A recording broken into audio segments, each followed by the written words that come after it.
Olá, tudo bem? Estou aqui para conversar um pouco com vocês sobre o conceito de cuidado, como havia prometido ao final do último vídeo postado no Instagram e no IGTV. Falar um pouco sobre o cuidado e principalmente voltado aos educadores, né? Então, o conceito de cuidado, ele é uma palavra que deriva da língua latina, que significa o meditado, pensado, refletido. Trago rapidamente aqui o entendimento de Heidegger, né?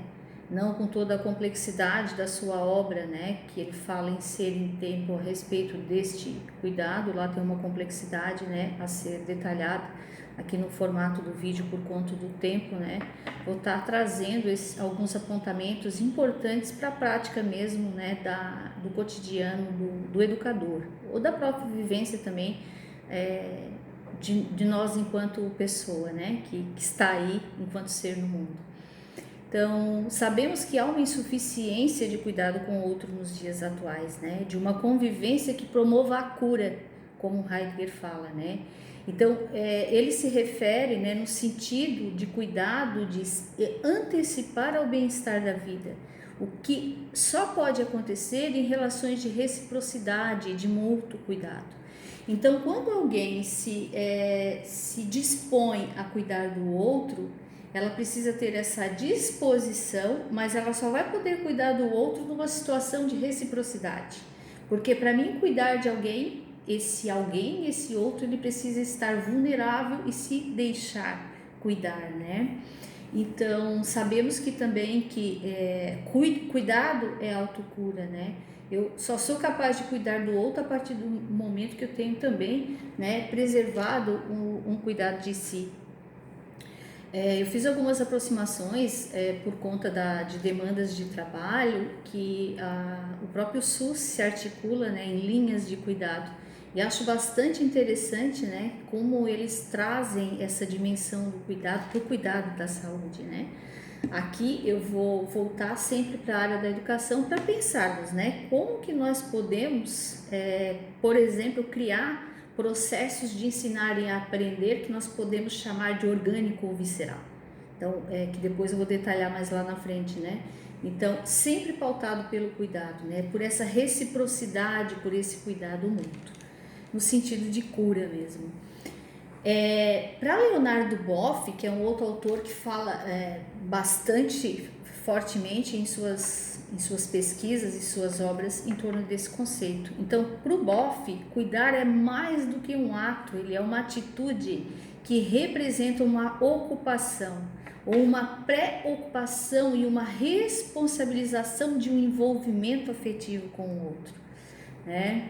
Voltando um pouquinho aqui a Heidegger também, ele ressalta essa importância desse sentimento no mundo como uma característica essencial do humano, né? Como uma parte própria, né, dessa existência do homem, né? Então ele enfatiza essa vivência do cuidado como uma preocupação, né, que sugere, né, a necessidade do cuidado próprio e do cuidado alheio. E isso é essencial ao humano, né? Porque vamos entender, quando um animal ele nasce, um animalzinho, um bezerro, por exemplo, logo ele já sai caminhando, não é tão dependente da mãe, né?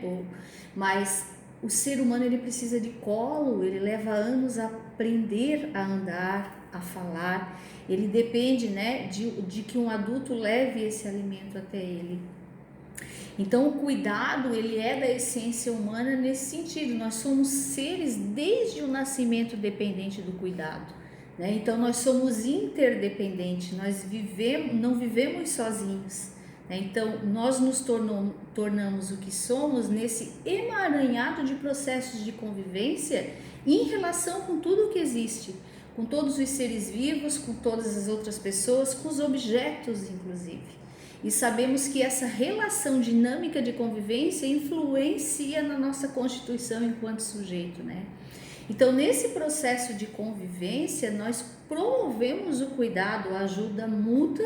Quando isso é entendido, isso desperta sentimentos de benevolência, porque cuidar desperta aquilo que é de mais humano, que é aquilo que é mais natural em nós.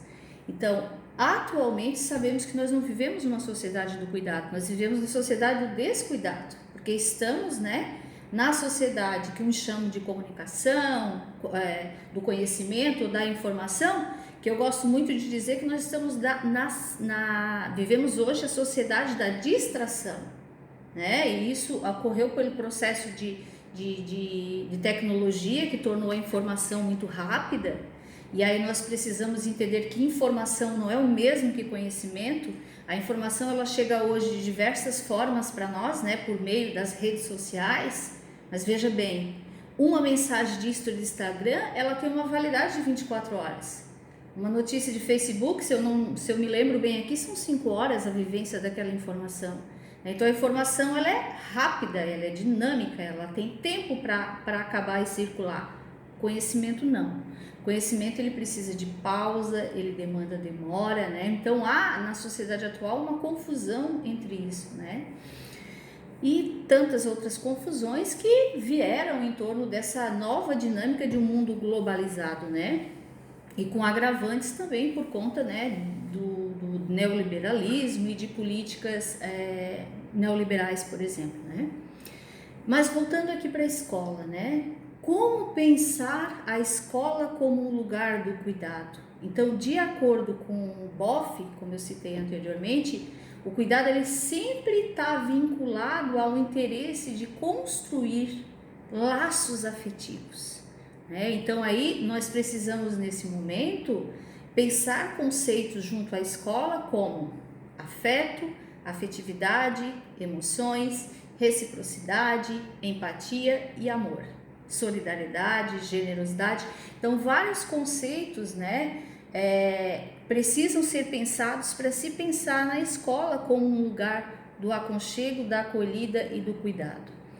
Eu busco, né, dentro dos textos que venho produzindo, das minhas pesquisas, sempre pensar de forma sistêmica e buscar o pensamento sistêmico, né, com uma visão de conjunto para dar conta dessa complexidade do que é cuidar na educação, né? Quando eu digo eu busco, claro, não é eu sozinha, busco pautada em teóricos, né, e em autores que sustentam toda essa epistemologia e posteriormente uma metodologia de uma gestão do cuidado, por exemplo.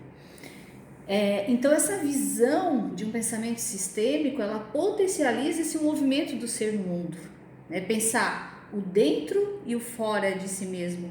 Então com esse olhar eu proponho um conhecimento, né, que se alicerça em paradigmas que explicam realidades nas suas pluralidades.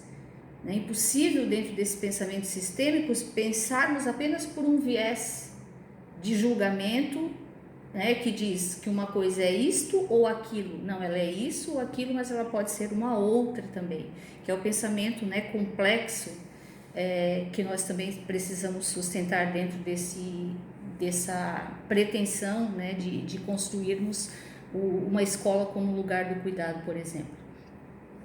E aí que vem, né, o interesse e a intenção de se pensar na aprendizagem de forma orgânica e visceral. Bem, mas o que seria uma aprendizagem orgânica e visceral? Orgânica que vem do próprio corpo, do próprio organismo.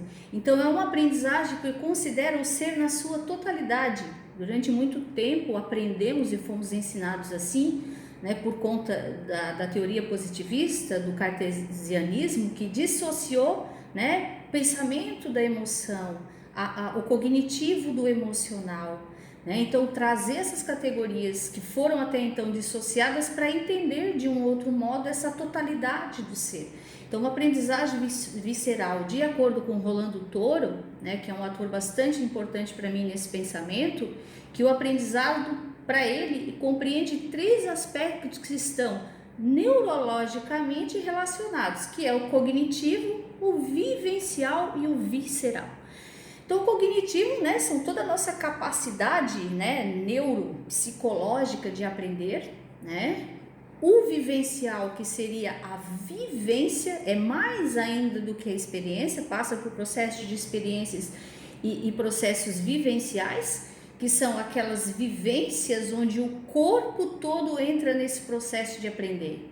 O corpo, né, é o aparato principal dessa aprendizagem, que muitas vezes nós sabemos que se distancia muito do ensino tradicional, que até então nós todos aqui, né, passamos por esse tradicional. E visceral, né, Da onde vem essa palavra visceral? Das vísceras, das tripas. Então, uma aprendizagem visceral é aquela que eu aprendo com a minha víscera, né? Eu já passei por experiências viscerais de aprendizagem, onde quando eu estudava um conteúdo eu tinha dor de barriga, literalmente. Por quê? Porque todo o meu corpo e as minhas células estavam envolvidos naquela aprendizagem. Ela era corporal, vivencial e visceral, né? E isso se aprende, eu aprendi a aprender dessa forma e, né, na medida que eu posso, eu contribuo com essa informação e esse conhecimento na formação dos professores.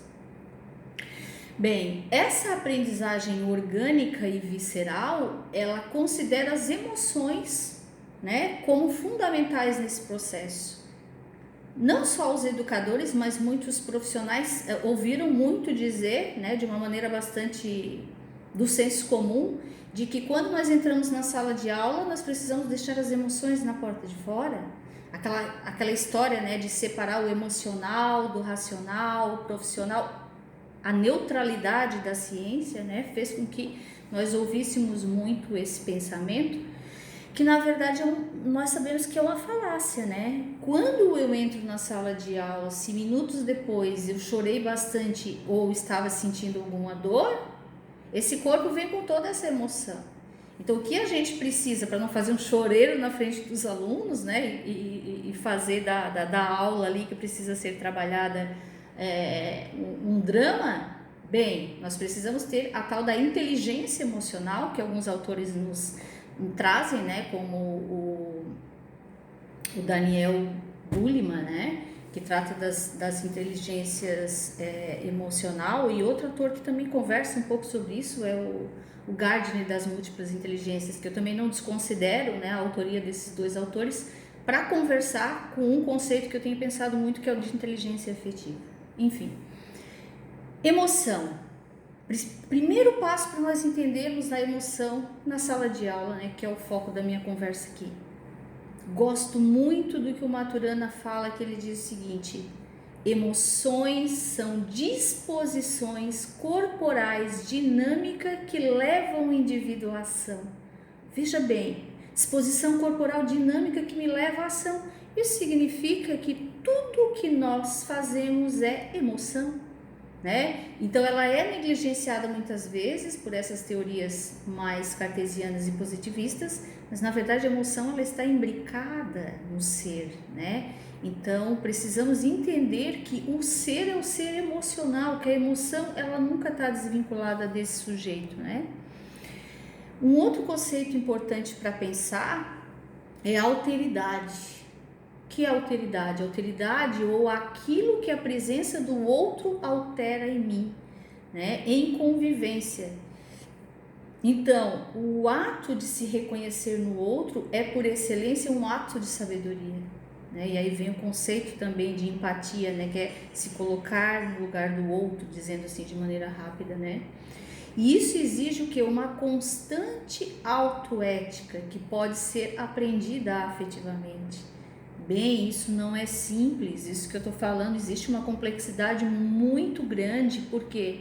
Porque ela envolve os afetos, né? Então os afetos, eles transversalizam esses movimentos de ordem e desordem nas relações, não só nas relações da sala de aula, como todas as relações, né? E tudo isso é muito imprevisível, porque a partir do momento que eu estou na presença do outro, há um dado de imprevisibilidade, né? Então, há uma necessidade de que esse afeto, né, ele seja qualificado, né? Porque, veja bem, vamos pensar no conceito de afetividade tão mal entendido. Muitas vezes pensamos que a afetividade ela está sempre relacionada a carinho, ao gostar. Não, muitas vezes nós não conseguimos gostar de todos.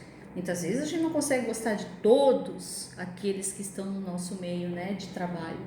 Então, conforme Maturana, eu acho magnífico esse conceito dele, trabalhei ele bastante na minha dissertação de mestrado, que trata exclusivamente da relação educadores e educando e os laços afetivos na aprendizagem.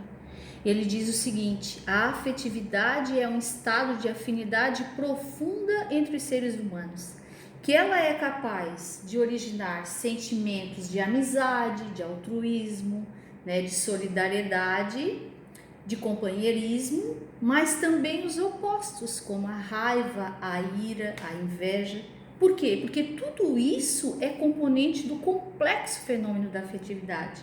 Então, a partir do momento que eu me debruço a entender essa complexidade da afetividade, eu passo a olhar as relações diferente, com um pouco mais de cuidado, né? Então, essa aprendizagem orgânica e visceral, além do conhecimento, né, profundo do conceito de cuidado quanto do conceito de afetividade desses dois fenômenos, precisamos ter as atividades pautadas em vivências e experiência, né? Então, uma coisa bastante interessante é o seguinte: culturalmente nós fomos educados para correr em busca de méritos profissionais, porque vivemos ainda numa ideologia das competências, né?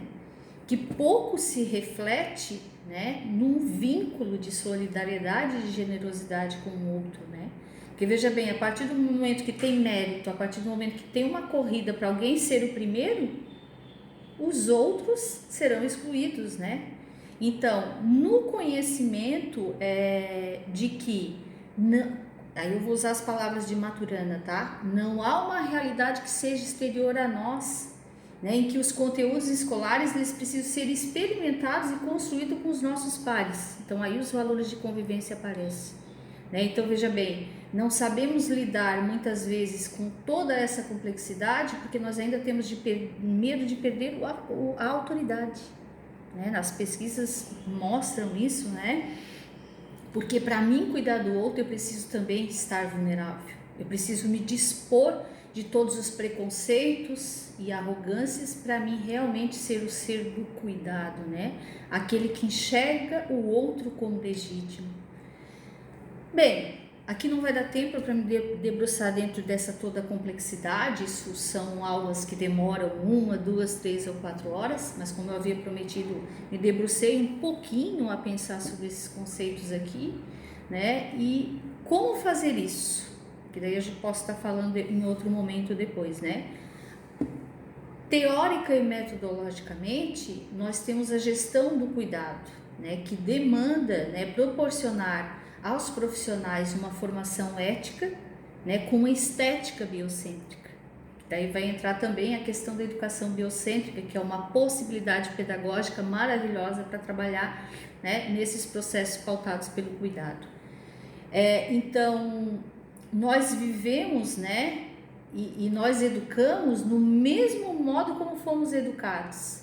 Então, sistematicamente, a formação inicial e continuada, ela tem ignorado um pouco essa premissa, né, que é o desenvolvimento pessoal e profissional, que eu tanto tenho batido nessa tecla, porque veja bem, se eu pretendo, vamos dizer assim, conversar, né, e formar professores pensando um processo educativo pautado no cuidado, isso é epistemologia, isso é uma metodologia, mas antes disso, esse professor, esse educador, ele precisa vivenciar esse processo, ele precisa sentir na pele, né? E aí é onde entram as vivências, né, e experiências importantíssimas nessa trajetória de formação.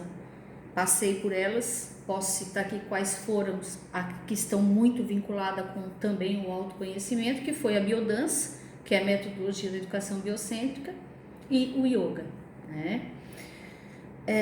Bem, diante de tudo isso que eu passei muito rapidamente, porque cada tópico desse demandaria 1 hora ou mais, né, de conversa, antes de mais nada é preciso ter uma disposição afetiva.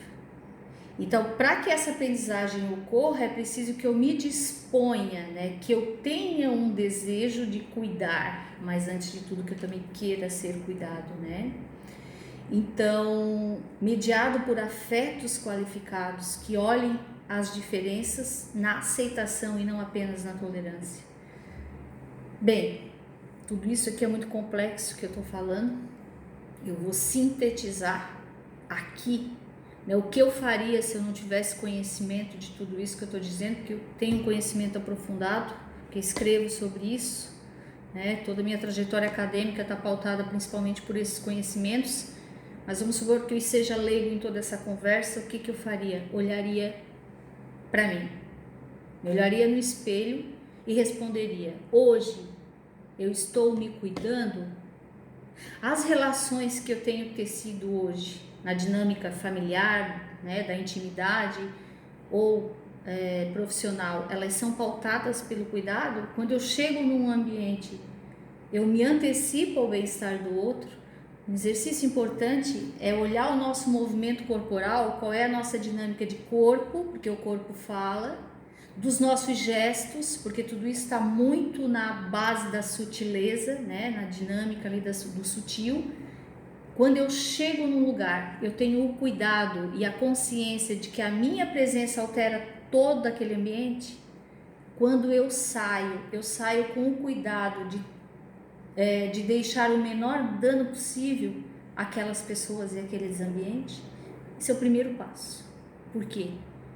Porque o exercício do cuidado começa assim, nas micro atitudes, nas micro relações e esse voltar o olhar para nós mesmos. Então, se eu me movimento no mundo, e aí eu estou falando de um movimento corporal mesmo, porque o corpo fala, né? Não vai dar tempo de eu falar aqui sobre o conceito de violência, mas as violências, né, elas estão aí no cotidiano, vários tipos, e uma delas é a violência dos gestos, né, que é aquela violência do olhar do outro, do próprio silêncio. O silêncio grita, o silêncio fala. Então é preciso uma sensibilidade outra para que eu observe esse meu movimento. Que gesto é esse? Então eu deixo aqui a sugestão para quem quer avançar um pouco nesse conhecimento. Quando eu entro no ambiente, lá no ambiente da sala de aula, vamos supor, né? Dando aqui um exemplo, pode ser qualquer ambiente. O meu corpo, quando entra, é um corpo que se antecipa ao bem-estar dos outros? A minha fala é uma fala pautada de amorosidade e generosidade, se preocupando que ela causa impacto o tempo todo, principalmente na voz do educador? Quando esse corpo sai desse ambiente, o que ele deixa? Ele deixa resquícios de cuidado ou de descuidado? É uma longa conversa. O vídeo não vai dar conta, né, no tempo que eu tenho aqui, para poder discorrer um pouco mais em torno disso, tá? Mas vamos olhar para esse corpo com cuidado, principalmente neste momento.